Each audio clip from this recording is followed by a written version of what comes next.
Assalamualaikum warahmatullahi wabarakatuh. Perkenalkan kami dari kelompok 6 yang beranggotakan saya sendiri Ulfa Izzatul Fauzia dan rekan saya Muhammad Rian Saputro.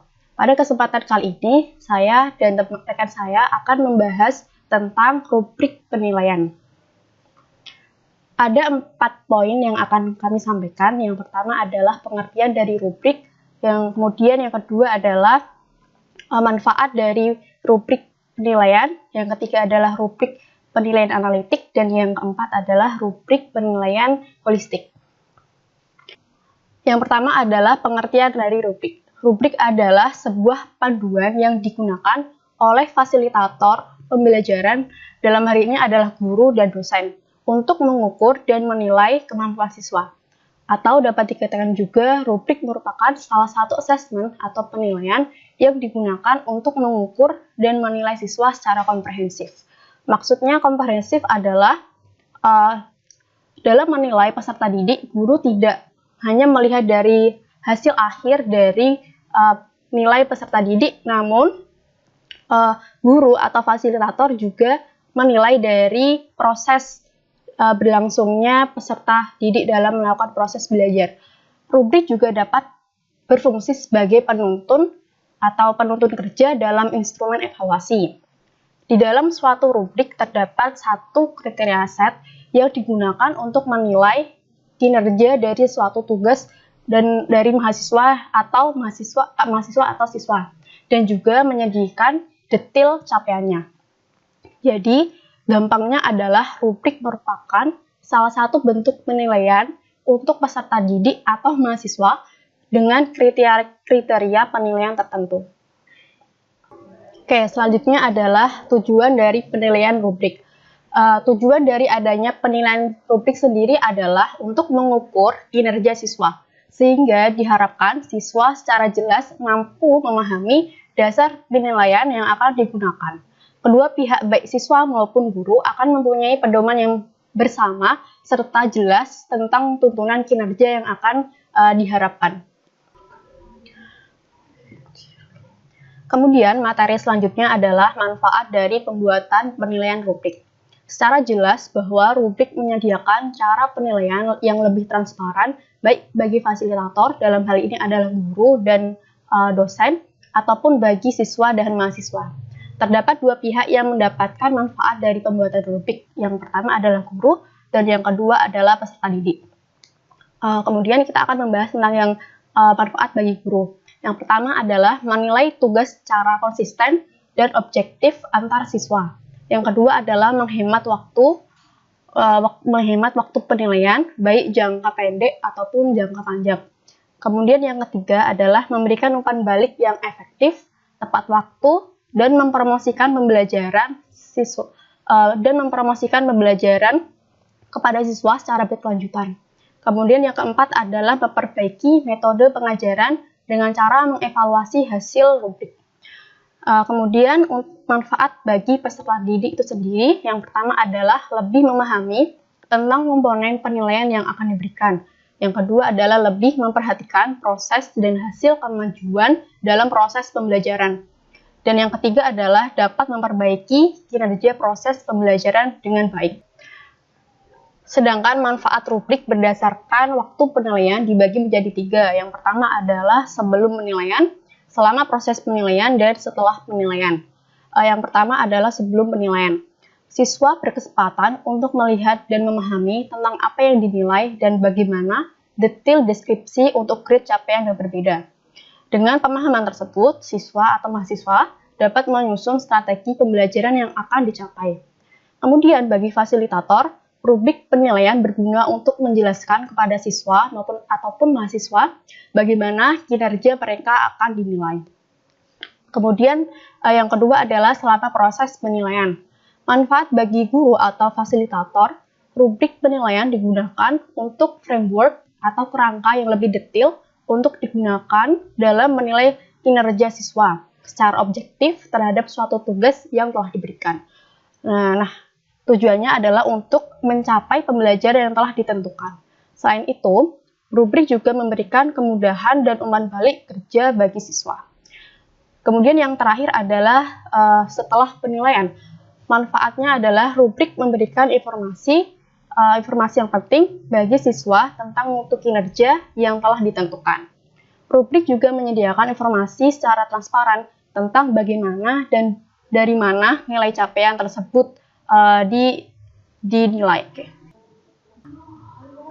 Oke, selanjutnya adalah jenis-jenis rubrik. Ada dua jenis rubrik, yaitu rubrik analitik dan rubrik holistik. Yang pertama adalah rubrik analitik, yaitu rubrik yang digunakan untuk menilai setiap kriteria secara terpisah dengan mengkombinasikan penilaian dari setiap kriteria untuk memberikan penilaian secara keseluruhan. Rubrik ini digunakan untuk melakukan penilaian tugas-tugas yang dapat dibagi ke dalam kriteria, yang mana masing-masing kriteria dapat dinilai secara individu. Masing-masing kriteria dapat diberi bobot penilaian sesuai dengan pentingnya dalam mencapai hasil belajar dari tugas tersebut. Rubrik ini berbentuk tabel dengan tingkat pencapaian sebagai kolom dan kriteria penilaian sebagai baris.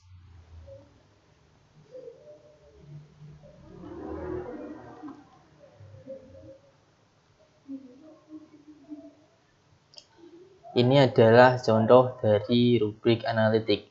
Ini adalah contoh penilaian dari tugas presentasi.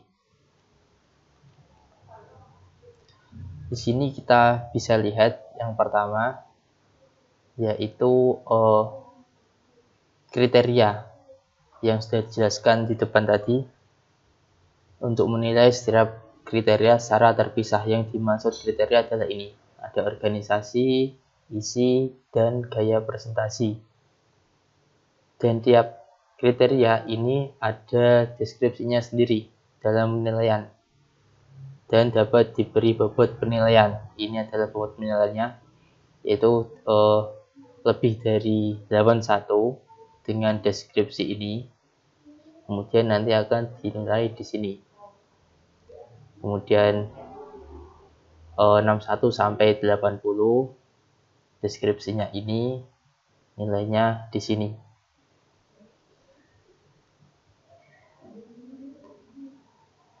Rubrik ini berbentuk tabel dengan tingkat pencapaian sebagai kolom di sini dan kriteria penilaian sebagai baris.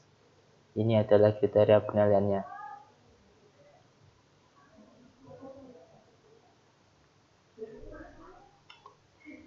Kemudian kekurangan dan kelebihan rubrik analitik. Yang pertama, dapat memberikan feedback kekurangan dan kelebihan siswa. Feedback yang didapatkan itu dari sininya. Karena di sini ada deskripsinya, mungkin akan langsung diketahui kekurangannya di mana. Kemudian setiap kriteria dapat diberi bobot untuk mencerminkan kepentingan kriteria tersebut. Bobotnya seperti yang saya jelaskan, sini ini ada bobotnya. Kemudian kekurangan, membutuhkan waktu lebih untuk membuat dan menggunakan saat penilaian. Karena rubrik ini harus dibuat deskripsi yang rinci, mungkin akan membutuhkan lebih banyak waktu. Dan kinerja setiap kriteria harus didefinisikan dengan baik untuk memastikan guru memberikan nilai yang tepat. Ini ada deskripsinya, memang harus yang tepat agar penilaiannya tepat juga. Dan dideskripsikan dengan yang baik, dengan yang akurat. Selanjutnya adalah rubrik holistik. Rubrik ini digunakan untuk memberikan penilaian terhadap keseluruhan hasil kinerja siswa.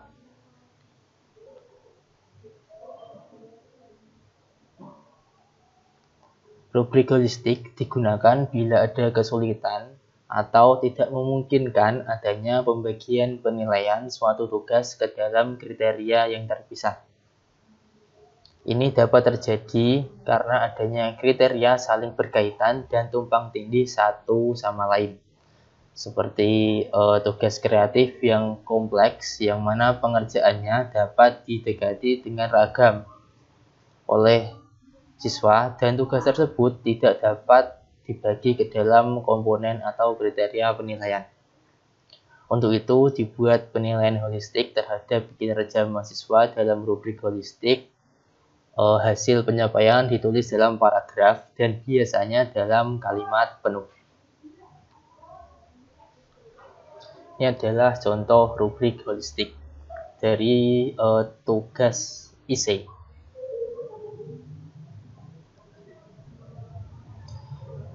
Di sini ada grade pencapaian, ada skornya, dan ini adalah deskripsinya. Berbeda dari rubrik analitik tadi, kalau rubrik analitik dibagi per kriteria di sini tadi ada banyak kriteria. Kalau holistik menjadi satu, jadi langsung secara keseluruhan. Ini ada beberapa kriteria, beberapa deskripsi dari keseluruhan.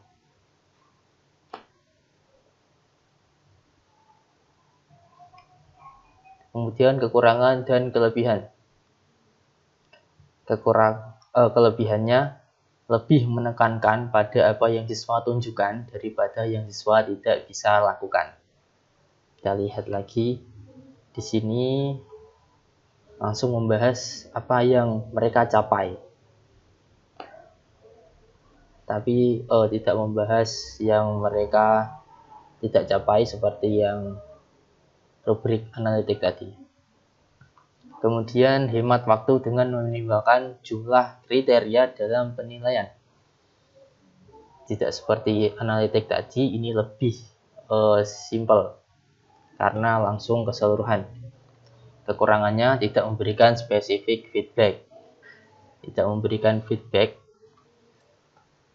Maksudnya kalau analitik tadi kan ada kekurangannya. Kalau ini cuma kelebihannya yang dapat dicapai saja. Kemudian sulit untuk menentukan deskripsi terbaik untuk level performa yang bervariasi. Karena di sini adalah deskripsi secara keseluruhan. Jadi mungkin agak susah karena untuk mendeskripsikan penilaian secara keseluruhan harus benar-benar tepat, karena cuma menjadi satu kalimat atau paragraf, tidak berdasarkan kriteria-kriteria. Kemudian kriteria tidak bisa diberi bobot untuk mencerminkan kepentingan. Tidak seperti rubrik analitik tadi yang dapat diberi bobot untuk mencerminkan kepentingan. Mungkin itu adalah rubrik analitik dan holistik, yaitu bedanya rubrik analitik dapat dibagi menjadi kriteria-kriteria, dapat dinilai dari kriteria-kriteria. Kalau holistik dinilai secara keseluruhan menjadi suatu kalimat atau paragraf. Demikian presentasi dari kami. Semoga presentasi yang kami sampaikan bermanfaat untuk kedepannya. Wassalamualaikum warahmatullahi wabarakatuh.